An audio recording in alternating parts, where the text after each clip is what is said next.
Welcome back to the Applying Logic podcast. I am your host, Rich, back, and I'm in my feelings today. Not gonna lie, a lot of little stuff happening, but I have to discuss it because I talked a lot last week on the last episode. So I'm gonna get right into it today. But I'm gonna tell y'all I'm recording this real quick before work, and I'm in my feelings. I'm in my feelings for a couple of things actually, but we gonna get into it today.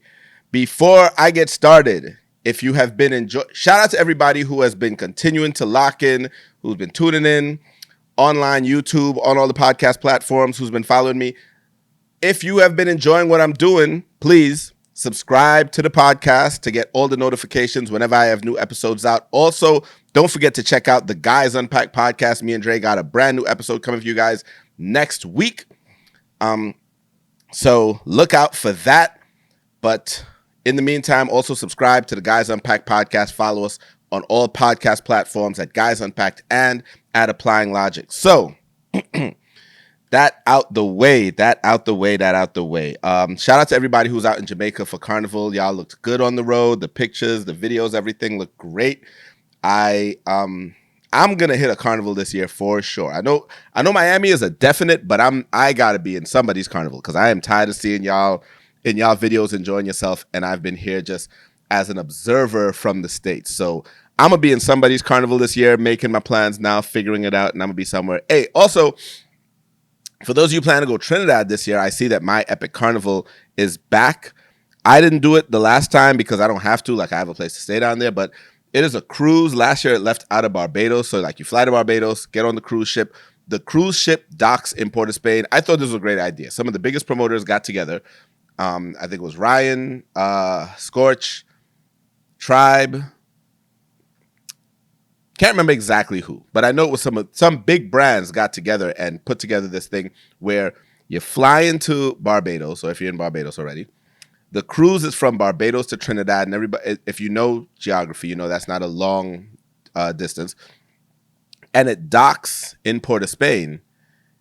And the cruise ship is your hotel room for the duration of the trip. So I think it's there for the core of Carnival weekend if you're just trying to come in and pump and leave. So I think it got in like Wednesday or Thursday, and it included tickets to some of the bigger events and a costume. So I see that they're back this year. So for my friends and family and folks who have been talking about you go in Trinidad next year and you want a quick, easy way to do it, low stress, and something that'll take care of the bulk of it for you, I suggest you look into my Epic Carnival. This is not an ad or a promo or anything, but it's just me sharing some common sense information that can help some people out who may want to experience Trinidad Carnival but don't have the connections or the means to find their way around to do it that way. This looked from the reports I've heard, people who did it had a great time. They said it was very convenient, but check for yourself, follow them. It's My Epic Carnival on Instagram, and do the research, get the information. But I know they're back for 2025, so that may be something you want to look into. I, for one, I'm doing it my way. I am definitely going to be there in 2025. Make no mistake about it. So we're going to have a whole Carnival build-up that is coming as we get ready to head into Trinidad Carnival, but that's down the line. We're gonna deal with that when that actually becomes when the time becomes appropriate to start dealing with Trinidad Carnival. Also, really quick promo, because my birthday weekend is coming up. We are in April, and April 27th and 28th, I'm gonna be outside both days. April 27th, I'm gonna be at the Buena Vista Ballroom for Sekou Flex Dollar Fete. It's real simple. It's $1 before 11, $10 before. $1 before 11, $10 before 12, $20 after that. The DJ lineup is crazy. It's Majestic, Fire Oats, White Boy the DJ, Giovanni, and Precious Lane. And then on Sunday, I will be at Holly Juve, the Bonjour Brunch, the Creme de la Creme edition, featuring live performance by GBM Neutron, music by DJ Precious Lane, Giovanni, DJ Majestic, Fire Oats, alongside Travis World and Major Penny out of Trinidad. So If you don't have your tickets to that one yet, you can get those at hollyjuve.com. It's going to be a brunch/day party, so you can get your tickets to both. If the brunch includes entry to the day party, or you can just get your tickets to the day party and meet us there in Pump. It all goes down at the Bullpen in DC, right next to Nat Stadium. So that is the weekend plan for. That's where I'm gonna be for my birthday. I know I don't think I have anything else I'm doing leading up to that. That's probably the next time y'all go see me outside is April 27th and 28th. And then after that, May the 4th, Star Wars Day, I'll be at Soca with Friends at Ivy City Smokehouse in DC, 1356 Oakey Street, Northeast DC. DJ Precious Lane and DJ Akil on the ones and twos doing nonstop soca all night. So for the soca lovers, for the people who want to hear all the new music from two of the hottest, brightest, up and coming DJs, like Akil is already out of here at this point. Like I saw him down in Jamaica doing his thing. Pressure, that's my homegirl, and she does her thing. So I am absolutely. As soon as I saw that line, as soon as I saw the flyer, I was like, yeah, I'm outside. I'm gonna be there for that. So May 4th, you can meet me at Ivy City Smokehouse for Soca with Friends. And that's gonna be a scene. So that is that. That is out the way. If you were in Jamaica, shout out to everybody who was there. The pictures, I need y'all to keep posting the pictures, keep sharing the videos.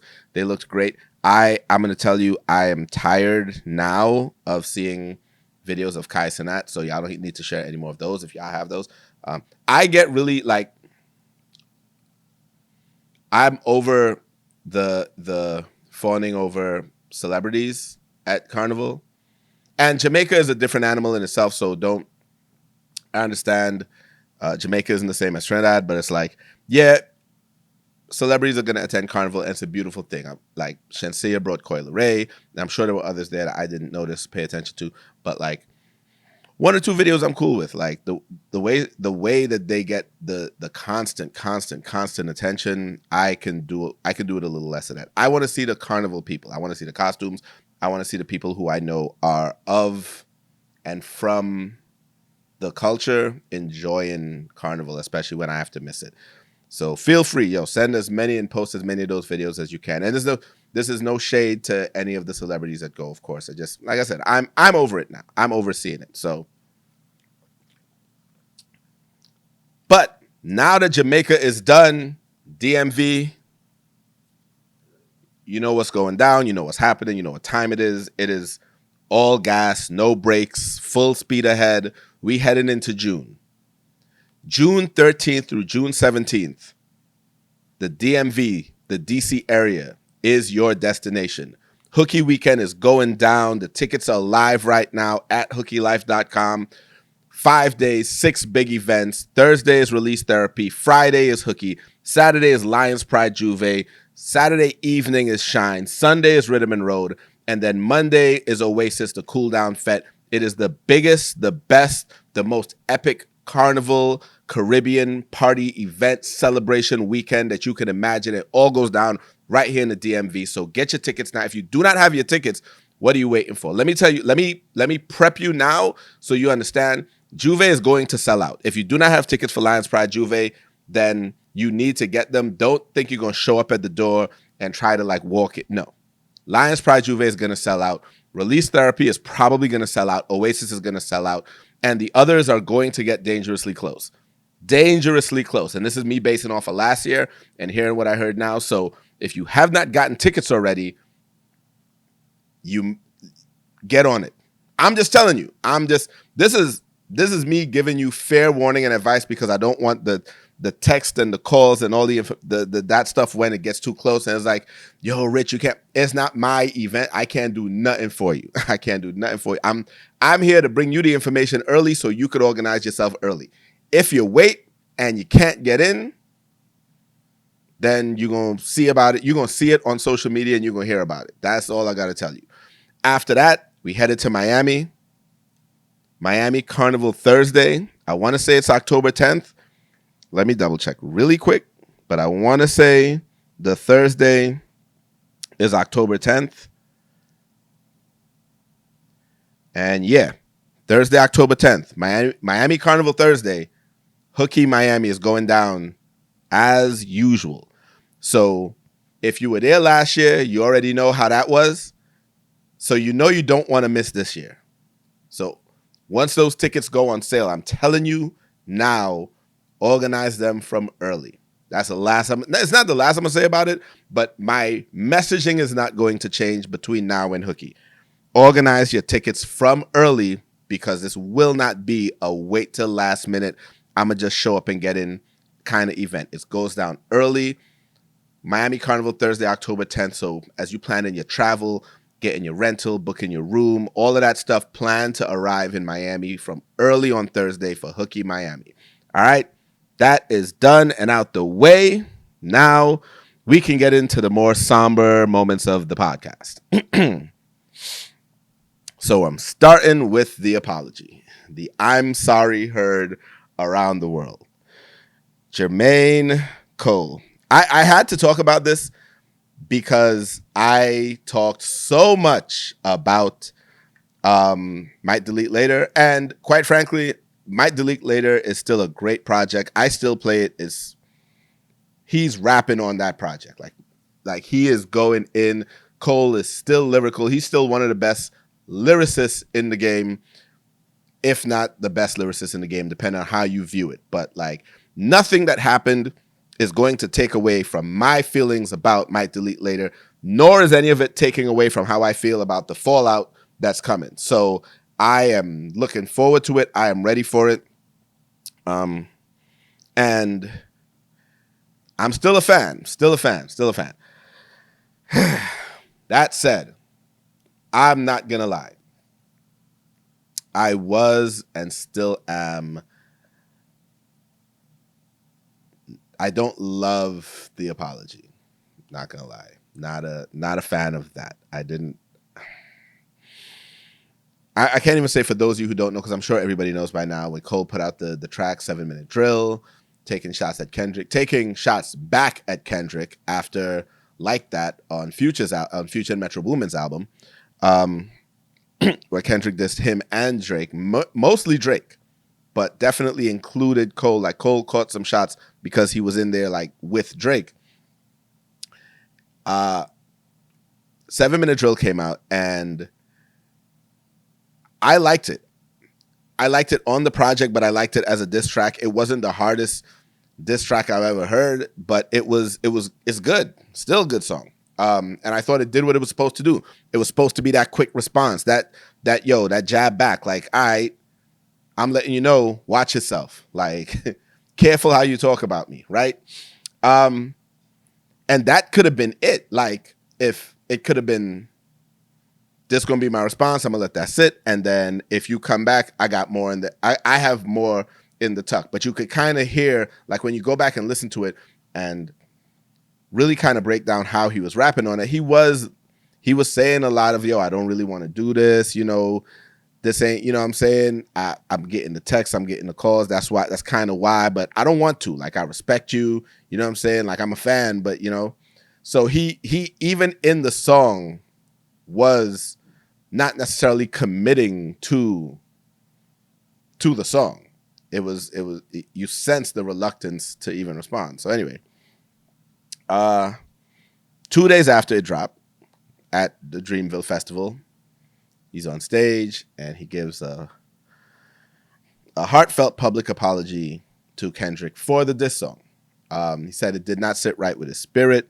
He couldn't sleep for 2 days. It wasn't something. It wasn't even like he said that, when he was making the project, he was making Might Delete Later. It was not a diss. It was not intended to be a diss album to anybody. It was just a lead up to the fall off, and he was proud of it, and I'm proud of it. Like, it's a good project. And then he got all the texts and the calls and the messages about the Like That, where he was mentioned and his boys like, yo, what you gonna do? What you gonna do? Like, in people, maybe social media, maybe his friends, whoever kind of like got him to respond. And it was outside of what he wanted to do, outside of his character. And how it didn't sit right with him. It didn't sit right with his spirit. And, that's why he is apologizing. And he said, and if Kendrick wants to respond back, He's just gonna take it on the chin. Like, he's not going back and forth. So he said, I'm out. I'm whatever this beef is, I'm out of it. I respect you. He bigged him up in front of his fans, all of this stuff. And, I'm going to say this. It was a mature move in a sense. It was if doing something don't sit right with you, you made a move that was outside of your character and now you're regretting doing it, then it is good that you are able to see that, sense that within yourself and have the maturity to say, you know what, I was wrong. I shouldn't have done that. And apologize. Take it back, whatever. Like, he said he was going to remove the album from streaming. It hasn't been, removed the song from the album on streaming. It has not been removed yet. So just for clarity, but he said he was going to do that. And I won't speak negatively about that because it shows just a level of self-awareness and maturity and protecting your own peace. And your own peace is more important than anybody's opinion. So no one's feelings about anything you do should impact you doing whatever it is that you need to do to feel at peace with yourself, to be able to sleep well at night, to be happy with the decisions that you made. So I as a human can never downplay or knock or take anything away from that. And for the people who are applauding that, I understand where you're coming from, and I agree with you on that I agree with you in that sentiment. I also, as a rap fan, have the right to call it lame. And you don't have to, as the person involved, take my opinion worth anything, because it's not. My opinion should not impact, or the opinions of your fans, the onlookers, the spectators, should not impact what you need to do for your own sense of peace. At the same time, we as fans, as consumers of the art, have a right to say how we feel about it. Just like if the song was trash, we have the right to call it trash. Like, so often you get people saying, oh, y'all, people criticize stuff because you can't do it. Yeah, I don't have to be able to do it for me to say, I don't think that was very good. I don't have to be a great basketball player to say that this dude, who is a professional compared to other professionals, is trash amongst the professionals. Yeah, he could beat me, but that's not what we're talking about. We're talking about, can he beat these dudes? So if I'm critiquing your moves as a celebrity, I have a right to say that I felt it was lame. And that's how I feel. I feel like the move was lame. For several reasons. I feel like it was lame because for many people, you took the first shot on first person shooter. So Kendrick was reacting to something that you somewhat instigated. Now now as fans, some of the lines that we would have broken down and overanalyzed and tried to see where was a shot taken or whatever, maybe we were wrong. Maybe some of the things that we thought were disses or thought were shots were not. Maybe it is just generic rap. Like, you are just claiming to be the best. You're not actually talking about anybody. You're just putting the bars in your verses that show that level of confidence that comes with being someone as talented and lyrical as you are. And maybe some of us who just wanted to see a little bit of competition started to place people in those lines when they weren't there. That's fair and that's possible. But I thought, and a lot of this I got from listening to the song and then from listening to other people's analysis of the song, some of it I thought was shots at Kendrick. So I thought Kendrick's was a shot back. And so if that's the case, if that is true, then you bowing out, talking about how you felt lame by making the diss track doesn't quite make sense to me when you were taking shots before. So I'm like, it didn't feel lame then, but it felt lame when you made the song actually like specifically targeting him and talking about his discography. Okay, cool. Then there were some other songs on the track on this album that there were some lines where we thought were also directed at Kendrick. Again, they might not have been. All of this was probably just us as fans creating it in our heads to stoke the flames of this beef that wasn't actually there. Okay, cool. But some of them lines really sounded like you was taking shots. So, if you weren't, then I was wrong, and I just got to take everything at your word at what it is, right? So I still felt, even if all of those things were not true, once you once you put the track out, you had time to write it. And I believe you wrote it quickly. I don't think it took you a lot of time to write that. Like people say, 7-minute drill because you wrote it in 7 minutes. I believe that. You had to record it. You had to listen to it. You had to have it put on the CD, on the album, and you had to greenlight all of that, every part of it. So if it was something that you really didn't want to do in your heart, in your soul, in your spirit at the time, there were several steps before it got released that it could have been stopped. Several steps, I believe. So it went through all of those steps, and it wasn't until it was out and circulated for 24 hours, and then you started to get fan reaction, because not everybody thought it was that good. Not everybody was feeling like, oh, it was the greatest song, and some people thought it was kind of weak. So after a day of fan reaction and whatever you're hearing from your camp and whatever, conversations are being had amongst other celebrities, you other rappers, Drake, Kendrick, whoever, to do this apology at Dreamville on that stage when you didn't have to put it out. Even if you wrote it and recorded it, it never had to get added to the album. There were steps that had to be taken that weren't. So, or that were taken, that it made it through all of the levels of clearances before it made it onto this EP and got put out. So I feel like the apology, I'm not saying it's disingenuous, but it's like, okay, what was the apology for? Because in a lot of your bars, in a lot of your lyrics, you talk about how, you have mentioned rappers in your lyrics before. You have taken what appears to be shots, or at least you have spoken truth about situations and other rappers. And it's not new. It's not something uncommon. And you're dope. Like, lyrically, you are dope. So, like, I was like, what really prompted this apology? Was it more that, you know what? I actually don't even want to beef with Kendrick. That's really what I'm hearing. I'm hearing, as a fan, that I actually don't even want to go down this path. Like, I know where this is going to lead. I know the kind of lyrics, like I know where we're going to have to go if we actually got to get to beefing. And I'm not talking about violence. I'm talking about, like, how you're going to have to be, like, out there, like, putting out tracks. And I thought that you probably just didn't want that. Like this was your way of saying, hey, you know what? Never mind. Nope, I'm good.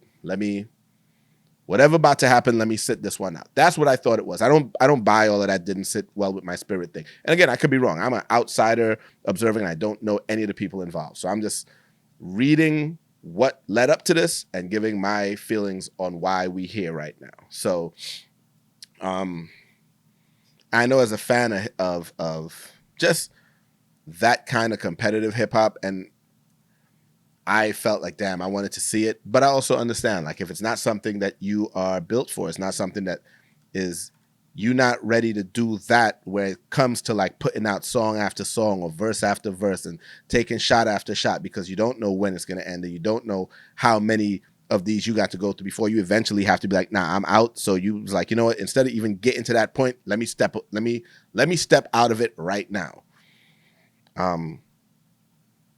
I understand that. I understand just not wanting to even jump in the mud. So I will say that this has definitely made it a clear.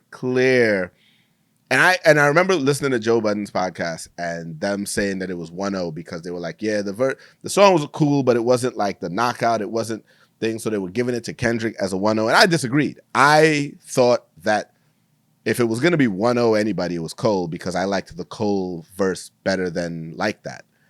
I said this last time, I thought Like That was a better song on a bigger project, but just lyrically, I thought the Cole verse was better. I gotta say Joe was right. Joe Budden was right. It was 1-0. Kendrick got Cole out of there in one shot, and now it's time to see what else becomes of this, if anything else becomes of this. The word is, again, listen to the pod, that Drake got some heat in the chamber, and it could drop at any point. You know what I'm saying? It could be, by the time this episode airs, it could already be out. So we'll wait and see. Um, but who knows where it goes from here? The word is also that, you know, Kendrick has more than one. Kendrick had several verses, and that this was the friendliest of them because he got the rest waiting and ready for whenever dudes do retaliate. So I will say I don't agree. I don't believe that Kendrick is going to take another shot at Cole, because I feel like with Cole stepping aside and saying, excuse me, I feel like with Cole stepping aside and saying he's out, I don't think Kendrick is going to continue to take shots at him, because why? There would be no point in it now. Not if you still beefing with Drake and can still go at it with Drake, to take a shot at, other than maybe like to say something about, yo, I made him apologize or whatever, like to throw maybe a line like that in a song, but to do a whole nother song dissing Cole, I don't think Kendrick's going to do it. I could be wrong. We'll wait and see. But I will say this. I have seen all of the think pieces and the posts where, you know, and again, and people applauding J. Cole is great. Like, some people can see the maturity, the growth, blah, blah, blah. I'm not that. That's not me. Like, I still like competitive rap. I still like hearing them type of bars, them type of I'm better than you bars, them pulling out some of your private, your secrets, and putting it on, not necessarily your salacious stuff, but still airing some stuff out on tracks. I still like that. That's still fun for me to hear in hip hop, because I enjoy competition in general, whether it's sports, whatever. Like, I enjoy seeing the competitiveness. So, and sometimes that takes the form of battle rap. That don't make me a bad person. You know what I'm saying? And I thought that's where we were headed, and it looks like we're still headed there with the Drake thing. But when I see the people who are saying, "Oh, but look at how it's good that he did this. Y'all want so much, blah blah blah. Look at how Biggie and Pac turned out, blah blah blah." I'm like, all right. It's 2024. If your example is still Biggie and Pac today, and what happened with Biggie and Pac was a major blow in hip hop, but that was almost 20 years ago. And that was not just rap beef. Like, that was bigger than rap beef. That's what that was. That wasn't just lyricists beefing. Like, you've had plenty instances since then of just rap beef, lyricists beefing, and it not getting there. It's staying music. That's what we talking about. Those of us who want to see it. Nobody wants to see blood. Nobody wants to see anybody die. Nobody wants to see any of that. So y'all can tone down the rhetoric about the Biggie and Pac. And if that's the only comparison y'all still have in 2024, let it go now. Let it go now. It is a tired old argument. Not every rap beef is going to end like that, because there haven't been many that end. I can't think of any that ended like that since Biggie and Pac, that ended with two rappers dead, that started as a rap beef. So let's tone down that Biggie and Pac talk. Like, that was the 90s. That was East Coast versus West Coast. That was Suge and Bad Boy. That was everybody. That was bigger than just them two rappers. And it's unfortunate. It's sad what happened. Like, I was a fan of both of them, but like, y'all don't have to use their name every single time y'all talk about two rappers putting out diss tracks about, oh, we don't want it to get like that again. Like, all right, tone it down. So those are my thoughts on that. All right. But shout out to Cole, nonetheless. Like I said, I'm still looking forward to the fall off. I'm going to listen to it. I'm still playing, might delete later. I'm glad you left 7 Minute Drill on there. I hope you don't remove it, because the song is still dope. And we going to keep rolling right along. But those are my thoughts on the apology. Thought it was lame. Not a big fan of it. I have more I could say, but I'm not going to beat a dead horse, because I feel like at this point, by the time this recording comes out, everybody would have said everything that had to be said about it. But I just had to give my 2 cents, because I was asked too. So I was like, let me just give my 2 cents on that. After that, moving right along, I will say I used to be a big wrestling fan back in the day. And I've noticed the resurgence of wrestling with the popularity this year of WrestleMania. It was all over my timeline. Everybody was talking about it. Celebrities, I'm listening to the radio. They talking about it on the radio, blah, blah, blah. I know it was right up the road in Philly. And I was like, I didn't realize wrestling was still so popular, and it had regained all of that popularity. Shout out to The Rock and his involvement in its resurgence this year. So I have friends, adult friends, who are still fans of wrestling, So I was like, okay, WrestleMania is on Peacock? Because to tell you how long it's been since I've watched wrestling. Like, my favorite wrestler of all time, Shawn Michaels. I'm from the Attitude Era. That's about the time. After that is about when I fell off. And I have not watched a WrestleMania since Shawn Michaels fought Bret Hart in the first ever Iron Man match. I don't remember what WrestleMania that was, but that was the last one I watched. It was on pay-per-view. So when I saw that WrestleMania was on Peacock, like a streaming service that I have, I was like, oh, keep in mind, haven't been watching Raw, none of that, right? Don't know 90% of the wrestlers right now. But I was like, I had my kid, and I was like, yeah, I'm gonna watch it. Like, she knew a couple of them. She's not a big wrestling fan, but it was free on Peacock, so decided to watch it. And I'm gonna tell you, it is not for me at this point. Like, I didn't enjoy it. I guess, like when I was a kid, and even as a teenager, like in high school, I was still watching wrestling, and I was able to suspend disbelief because, of course, when you're a kid, you think it's real. And then as you get older, you realize some of this don't look right. And then you learn as you get older that it's scripted. And you're still able to enjoy it because it's still fun and funny and still entertaining. And the wrestlers are charismatic. They're really good actors. A lot of them go into television, blah, blah, blah. So it's like I was still able to enjoy wrestling. But then I fell completely off because it kind of went off the rails. Like, it got too reality TV. It became nonsense to me. But again, had a lot of people my age, a little younger, a little older, still watching it. And so I tried, and I just don't get it. I don't understand. And I am a sci-fi, fantasy, comic book person. I don't need it to be real to enjoy it. But it's so bad to me, like watching it, I can't even process it to the point of being able to suspend my disbelief enough to enjoy it anymore.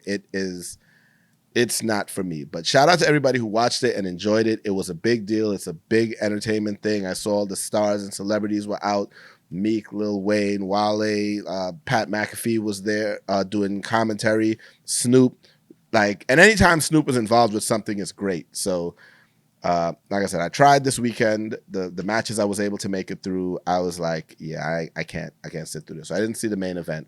And I think that's going to be the last one for me. I don't know that I don't know they're going to get me to watch another wrestling, but just a little surprised that it is still so popular at this point. But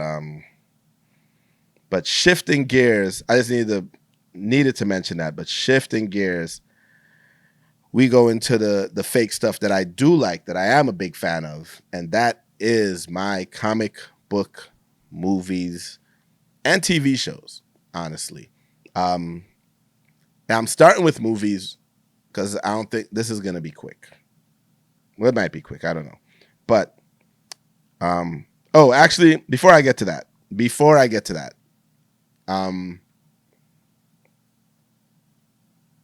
do like the pettiness of the Republicans and the Democrats right now with regards to Dulles International Airport. So apparently there's an actual bill in Congress to name Dulles Airport here in the DC area after Donald Trump, to name it Donald J. Trump International Airport. And for context, it is never going to pass. Like, it's never going to become a law. But it was just funny that someone said, we should put it right there. Like, they'll hate that. One of the Republicans said something along those lines. Don't know who the they was he was referring to, but I'm sure you can guess.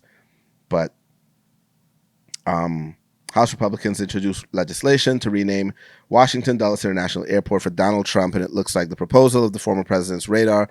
On Wednesday, Trump shared multiple news stories about the bill on Truth Social. So Trump is all for it. obviously his name on something, he's all for it. And it's an actual bill in Congress right now. One of um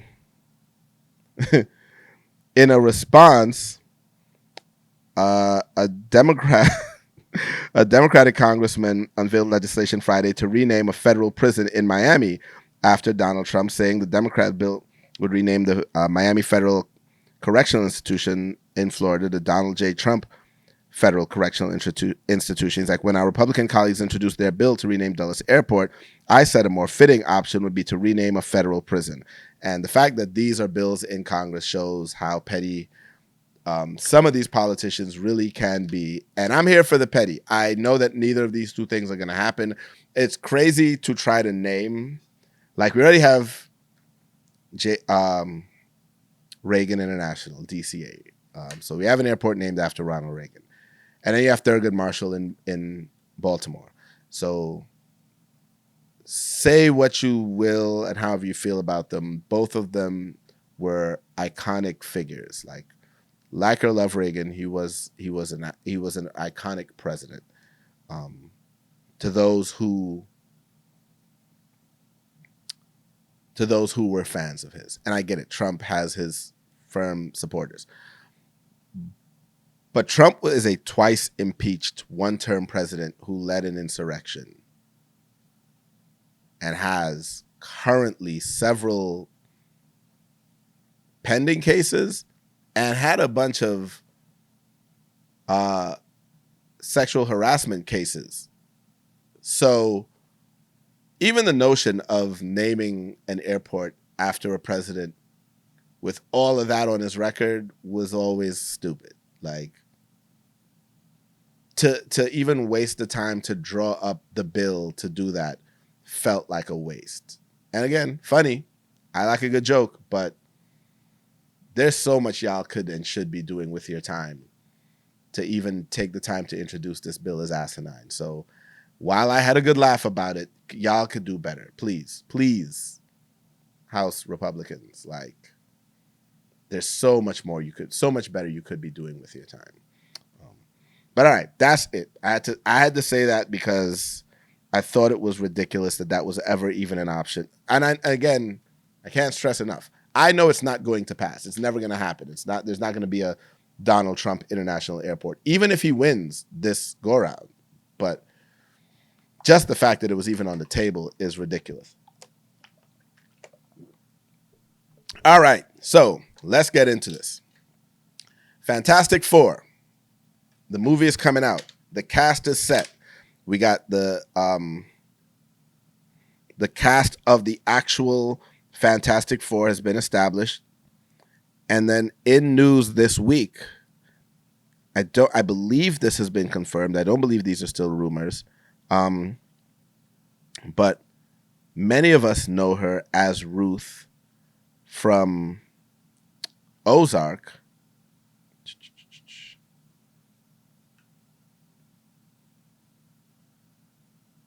Hold on.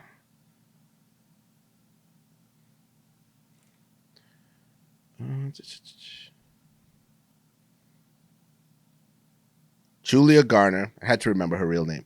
Julia Garner has been cast to play the Silver Surfer in the Fantastic Four.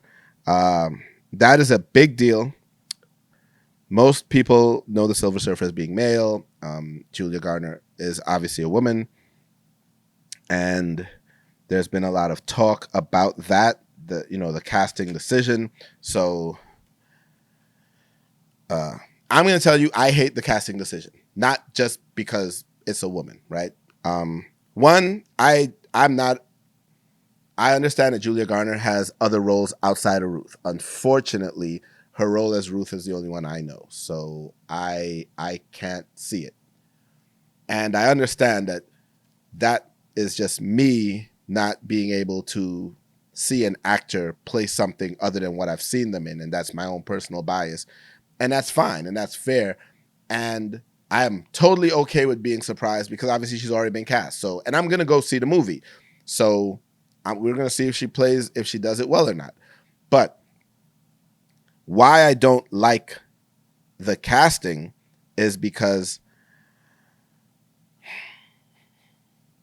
I don't like change just for change's sake. And me and a friend had this discussion, and we both kind of made valid points. But so she is playing Shalabal. Okay, so let me backtrack a little bit. For fans of the Silver Surfer or fans of the Fantastic Four, most of us know the Silver Surfer as Norrin Rad. He was Galactus's herald, and he was from a planet that Galactus was about to devour, and he agreed to sacrifice himself to be his herald and find him other planets to devour so that he would not destroy, so that Galactus would not destroy Norrin Rad's planet. So Norrin Rad is the Silver Surfer. I learned recently that that was a retconned version of his origin story, and his original story was he was just a being of pure energy given sentience by Galactus. Okay, I'm losing some of y'all, and that's fine, but I'm still here.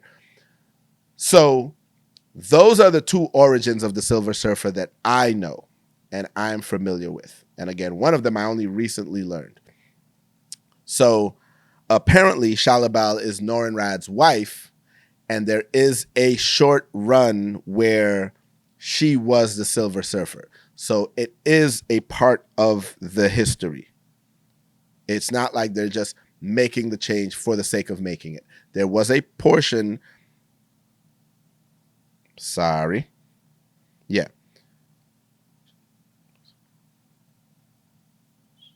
Yeah. She did have a short run as the Silver Surfer in a comic. So cool. That's fine. But if you are taking a property that was not done well the last time it was done, but one of the only things about it that was done well was the portrayal of the Silver Surfer in like the last movie in Fantastic Four: Rise of the Silver Surfer, his portrayal was not what was wrong with that movie. Everything else is what was wrong with that movie. So if you are rebooting, and now that Marvel owns the property and is trying to do the movie correctly, it seems like a poor decision to decide to change one of the stronger points of the movie, and one of the things that most fans are most familiar with as Norrin Rad as the Silver Surfer. So that is my beef. It's not just that she's a woman, because what ended up happening was I had a conversation with a friend who was not happy with the casting at all, blah, blah, blah. And he was like, no, it's all too white. And it's fair. Comics, a lot of comic book characters, original comic versions of them were white. There were very few, major black characters, and most of them had like black in their name, like Black Lightning, Black Panther, blah, blah, blah. The list goes on, right? So I am all for diversifying comics now, or the portrayals now, adding some more color, some more ethnically diverse, racially diverse backgrounds to the characters. I just don't like change for change's sake. Like, I don't want you changing the race or gender of characters just to do it. I would rather you just introduce new characters of different backgrounds. Like, you don't have to introduce a bunch of new white characters. I would rather you do like Miles Morales as the new Spider-Man. You know what I'm saying? Or there was another example where basically, again, the updated version of the character would just be someone else. Amadeus Cho as the new Hulk, So it's an actual story to why this character is the new person, versus just make a movie and now Michael B. Jordan is playing Johnny Storm, so now Johnny Storm is black for the sake of diversity. Like, that to me is dumb. I would much rather you just, and to be fair, well, I'm saying I would much rather you give them an original story and create new diverse characters. So you don't even have to redo old characters. Give me the Echo. Give me the Kaori from What If. Give me new characters that have a different origin story entirely. Doesn't have to be the new Spider-Man or the new Captain America. It could just be this person, new name, brand new character. You know what I'm saying? So I want the Fantastic Four to be this old white family. I don't need them to change. I don't need you to change the characters from what they originally were. Like that to me isn't doing diversity. It's just change for change's sake. So, but that is not what they did with this, because they took a character that existed and made it the Silver Surfer. So my problem with this is I don't think this is the best version of this character to use. And you have not been, Marvel has for the last year or two been on a downward trajectory. So when you take Marvel's first family, the Fantastic Four, and you're going to give them their movie with the intention of doing it correctly, I felt like this was a misstep off rip. The original casting, fine. Pedro Pascal, everybody they cast as the Fantastic Four, I'm happy with. But this Silver Surfer edition, not a fan. Now, I'm still going to see the movie. So if I'm wrong, great, because I would love to be wrong, because I would love for the movie to be great, and I would love for this not to be a thing that makes me upset at watching the movie. Because like the Marvels, I don't care what y'all say. I still think that was a good movie. It wasn't great. It was not Infinity War. It wasn't Endgame, but it was a good movie. And that was a case of an all-female cast fighting a female villain.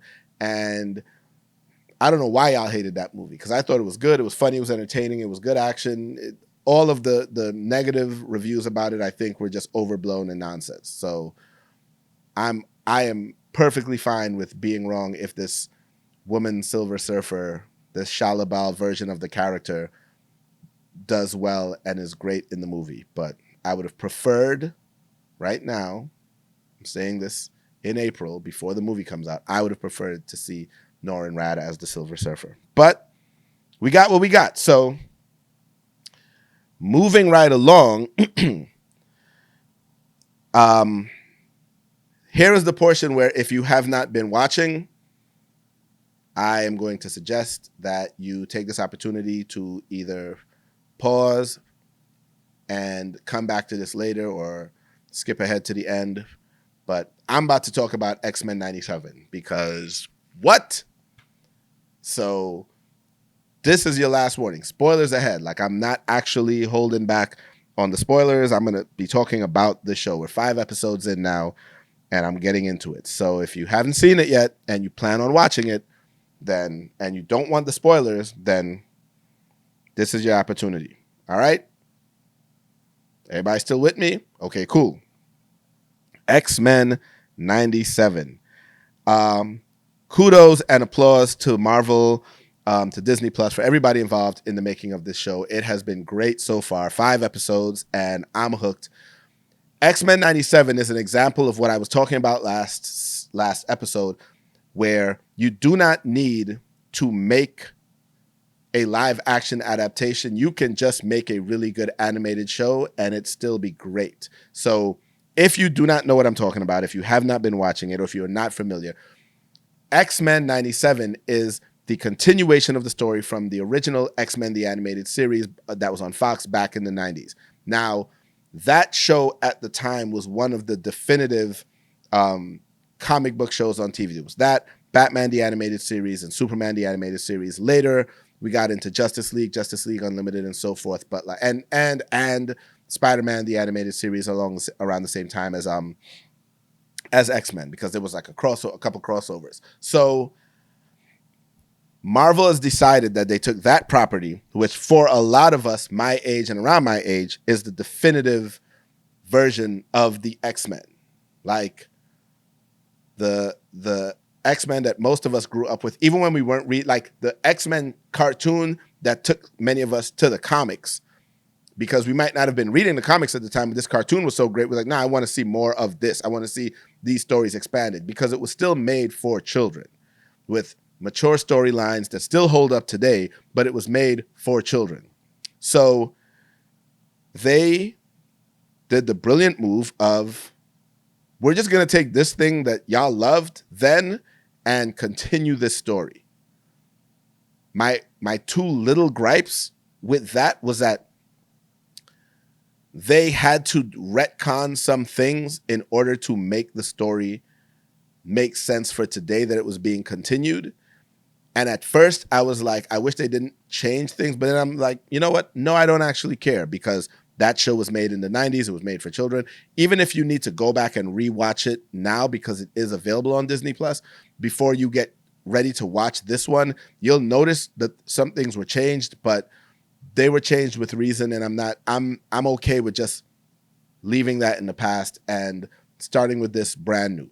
X-Men 97 has been a really, really, really good, not even a reboot, like a legacy sequel, like a continuation 20 years later of a product that we loved at the time. So 5 episodes in, and I'm going to go one at a time, but they have all been great. The first episode was a reintroduction to the X-Men. They gave us Charles Xavier. In the last episode of the original series, Charles Xavier was dying, and he was taken away to the Shi'ar Empire because only in outer space did they have the technology to save his life. So that's how the series ended in 96. In this one, which is supposed to be taking place in the 90s, which is why it's called X-Men 97, Charles Xavier died. So they don't explain if they're just retconning the original story and he just died on Earth, or if he went to space and died in space. But the bottom line is, this starts with him deceased, and everyone knows he's deceased. And the X-Men are picking up the pieces from that.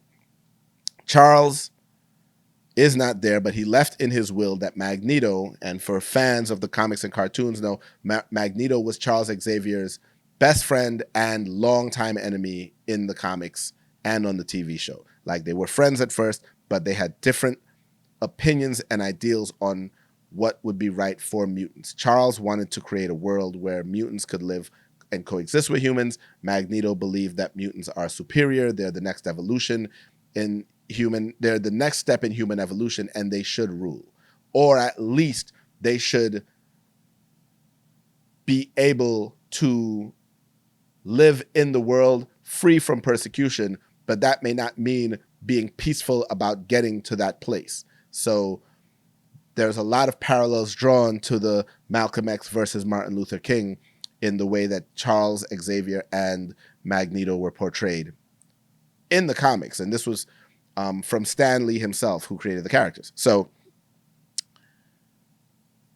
Magneto, who helped save Charles at the end of the original cartoon, was given in Charles's will everything that he possesses, to include leadership of the X-Men. So in the first episode, you see just the X-Men rescue a new mutant, Sunspot, and he's being chased by the Friends of Humanity, which is a racist group kind of akin to the Ku Klux Klan, where they were just anti-mutant, just an anti-mutant group, hated them all, didn't care, and was trying to wipe them all out. They rescue this kid, similarly to how in the first show they rescued Jubilee, and she was the main young teenage character for the duration of the original run of X-Men. Now they got a new young teenage character, Sunspot. And the animation was, the fluidity of the animation and the fight scenes were great. I didn't at the time, and still don't love the animation style, but how fluid it is and how they're able to do the action sequences, top tier, no notes. So that first episode is just a straight up, we're just going to reintroduce y'all to these X-Men. We're going to show you them fighting some Sentinels. We're going to introduce you to just how powerful Storm is. And then we are going to immediately cut to Magneto and him being gifted leadership of the X-Men.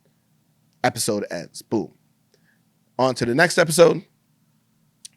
Is the X-Men dealing with, now Magneto is their leader. And Magneto was a terrorist by all accounts in the original series. He was the bad guy. He was one of their main villains. So now you have to deal with, well, the UN is not going to just accept this, so he goes on trial, which was it was from the comics. By the way, I hate Magneto's costume in the show. Like, they're using a version of the costume that was originally in the comics. I hate it. I don't like seeing it, so that's that. Second episode, also great. Magneto is on trial. The Friends of Humanity attack the UN because they're actually giving Magneto a fair trial, and you get to see them defending humans again.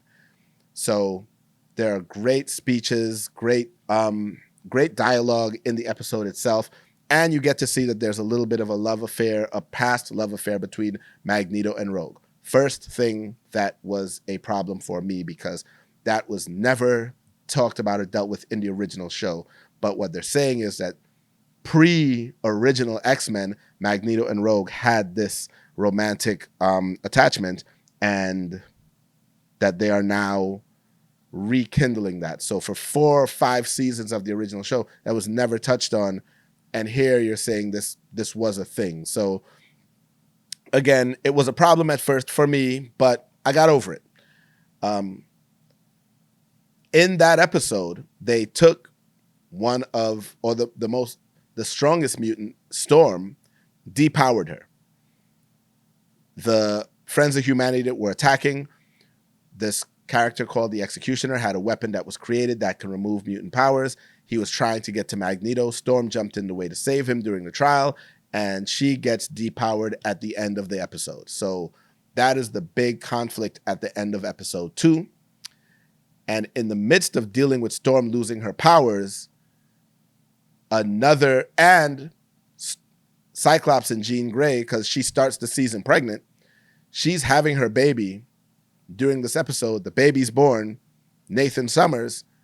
Immediately after that, another Jean Grey shows up at their door, a clone of Jean Grey. Episode ends, and we're on to episode 3. All right. Episode 3, they are discovering what happened with the fact that they now have 2 Jean Greys. Jean has a son.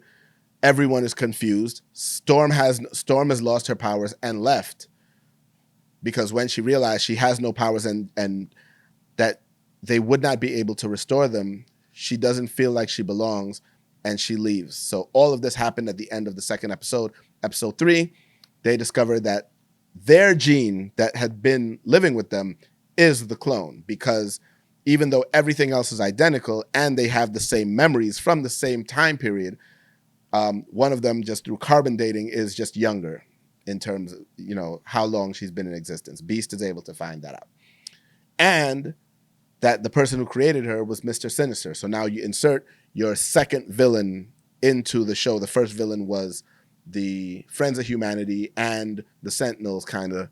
And then your second villain now, Mr. Sinister, created this clone of Jean Grey, because from the original run and from the comics, Mr. Sinister has been obsessed with creating the perfect being, the perfect mutant, and what he's deduced is the perfect mutant will be a combination of Scott Summers, Cyclops, and Jean Grey's DNA. So in order to get that, somewhere along the line, he clones Jean Grey. My second issue with this show. You are saying that somewhere in the original run, Jean Grey was cloned, and we don't know, as the viewer, where that happened. So if we are, again, following the continuity of this show, we don't know at what point where we were watching her clone or her, because he kept the original Jean Grey. No, he didn't even keep the original Jean Grey. She was off somewhere. So, like, she was unconscious, and the clone was with Cyclops. And we don't know where that happened or how long she's been there. And again, both of them are sharing the same memories. Both of them are linked psychically. Both of them have the same power set. So we also don't know who was the Phoenix. At least at the time, as of episode 5, we still have no idea, no answer to this. So, the clone, Mr. Sinister reveals himself to the clone once the baby's born to get her to bring the baby to him, and brainwashes her to take her place as a villain, the Goblin Queen. So in the third episode, that's who they're fighting. The fight is them versus her. They don't even actually fight Mr. Sinister. He has the baby, Nathan Summers and is attempting to make him stronger by exposing him to this techno-organic virus that will eventually make him stronger. Well, X-Men intervene, blah, blah, blah. Fight persists. Jean regains her memories and her strength, is able to combat clone Jean, and they save the baby. Keep in mind, all of this is from the comics, like for the most part, which is the other good thing about this show. And from its original run, it followed many of the stories and pulled many of its stories right from the comics. So you had like the best version of the Phoenix Saga. You had the best version, to me, of Days of Future Past, which were done in movies, just not done well. Back to my original take on live action adaptations not being able to do what the animation can do. So they are able to get the clone to break from Mr. Sinister's hold on her, help save the baby, but now the virus that is infecting the baby is going to kill him. The only place that there might be a cure for this is in the future. So Bishop, who is now a member of the team through the first 3 episodes, has to take the baby into the future in order for someone to be able to save him. Now, fans of the comic and the cartoon know that Scott and Jean's baby turns out to be Cable, and Cable was from the original series, and he while he touched on it in that time, he never actually confirmed that he was the son of Cyclops and Jean Grey. So it was good to see the birth of Cable actually happen in the show. And it's really Cyclops' baby with the clone of Jean, who at the end of the episode changes her name to Madeline Pryor. Like, her and Jean have a moment where she decides, no, I'm going to leave because I'm now going to go live my life. And it creates another set of turmoil because now Jean is very unsure of herself. She's very unsure of her relationship with Cyclops because she doesn't know at what point she was captured and cloned, because they shared the same memories. So she doesn't know which of those are hers. So while that was a problem of mine because it was a deviation from the original and it created a continuity issue, it actually still made for a good story, because now it's not like we can pinpoint where, and I'm sure at some point they will reveal where, but it gives us reason to keep watching because you haven't told us yet. As of episode 5. Episode 4, not my favorite. It was like a 2-part episode. Part of it was Jubilee in Mojo World. They brought back Mojo from the original series. A weird villain. I didn't really like it. And they showed Storm with Forge trying to regain her powers. He's working on technology to help her regain her powers, and it ends with her being taken by some demon. Again, I'm not going too deep into it because it was not my favorite episode. But episode 5, and I kind of did a speed run through those to get to episode 5. This was the one that caused a lot of us a little bit of trauma.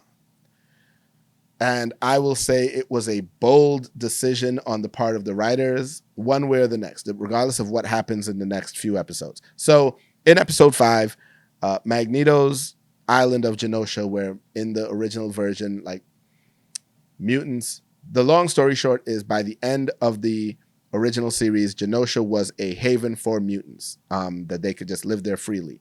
So through their efforts and everything they've done, the UN is including Genosha in the United Nations.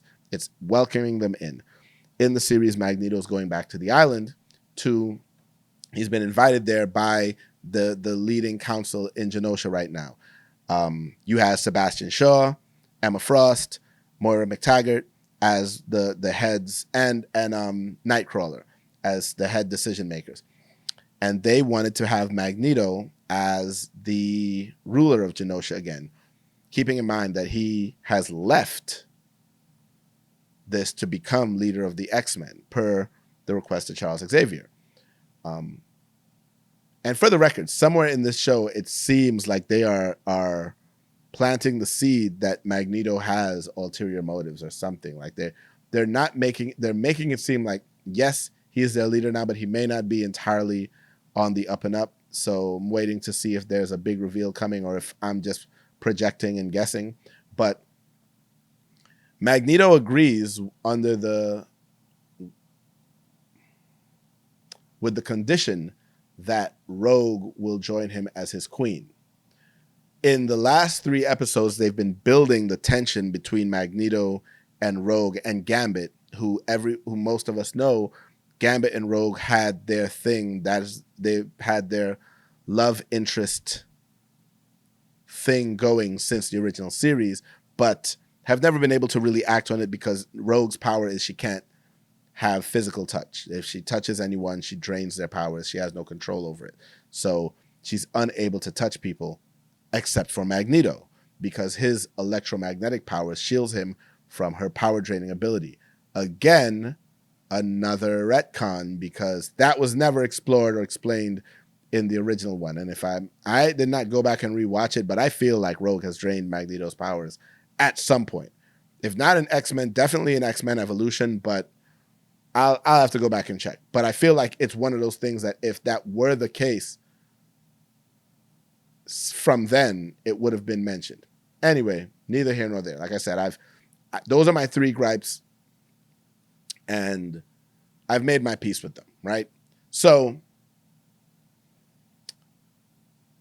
according to them, Magneto was able to have physical touch with Rogue, and they were hinting at more throughout the last 3 episodes. And in this episode, she finally tells Gambit about her history with Magneto, that before she joined the X-Men, she, met him.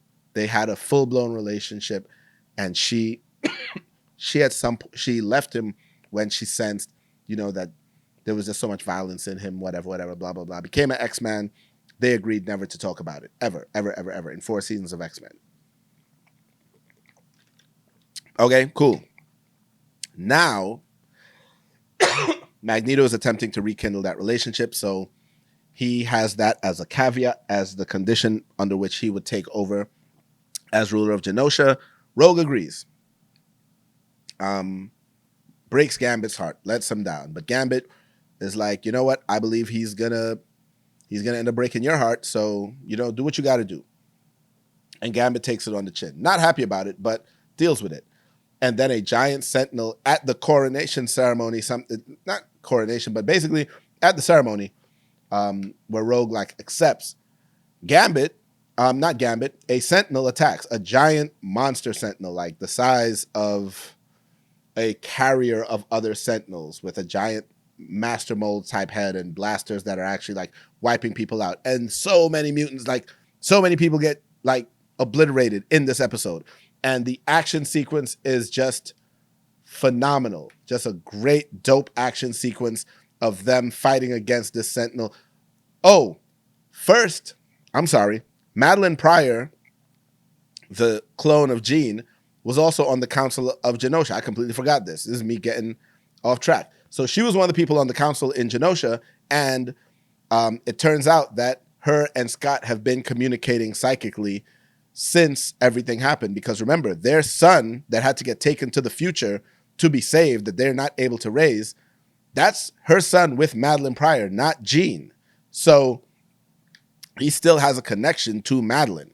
And Jean is still trying to find herself in this world, not knowing when she was brought back out.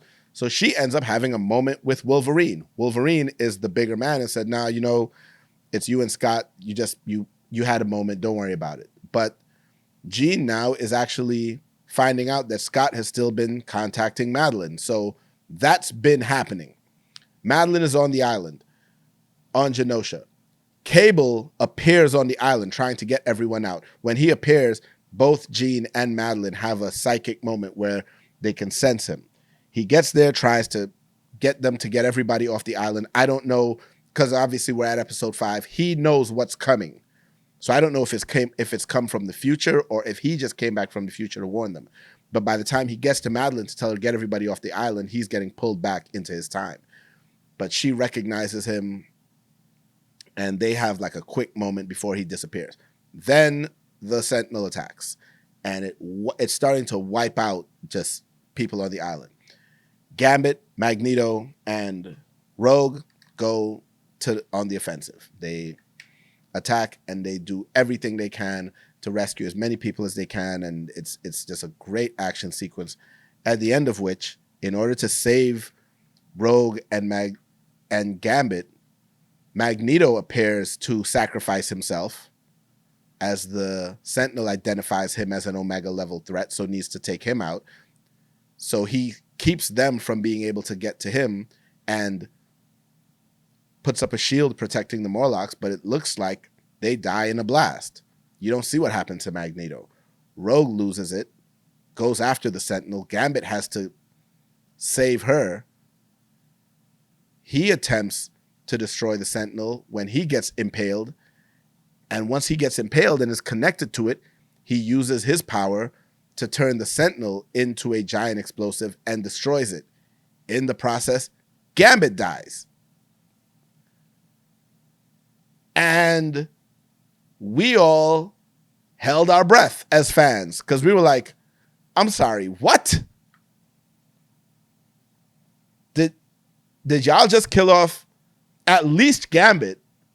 But it almost looks like Magneto and Gambit. And yes, Magneto, I believe, is still alive. I think we'll see, because you never saw his body. So I'm sure he will come back. But like Gambit, you saw him die. And if that was the choice they made, that was a bold, bold choice on the writers and producers to kill off a fan favorite like Gambit after 5 episodes. Like, I was in shock. I'm still in shock. I'm still not okay. And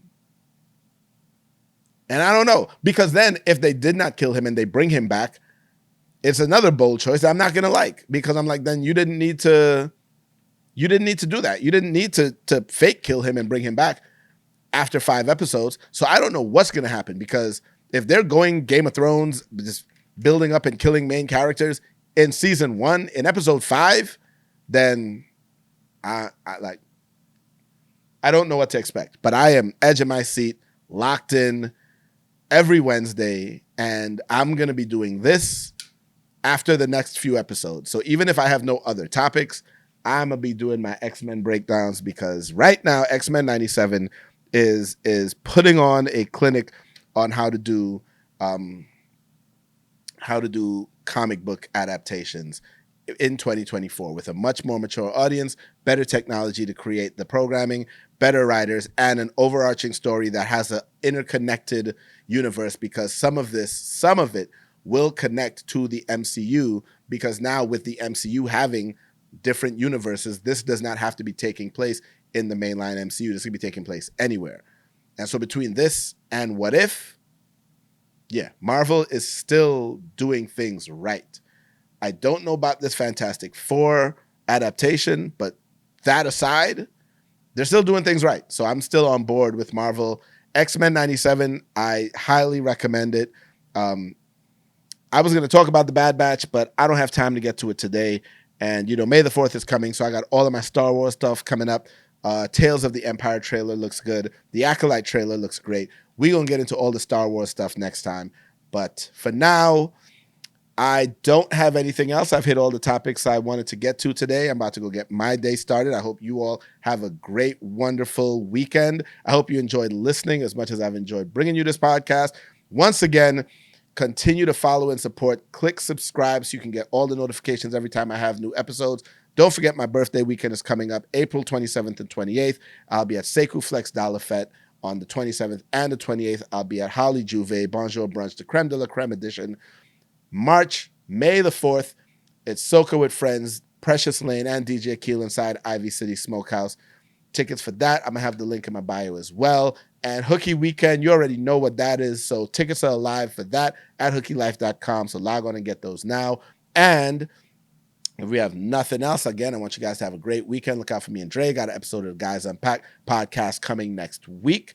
And until then, I am out.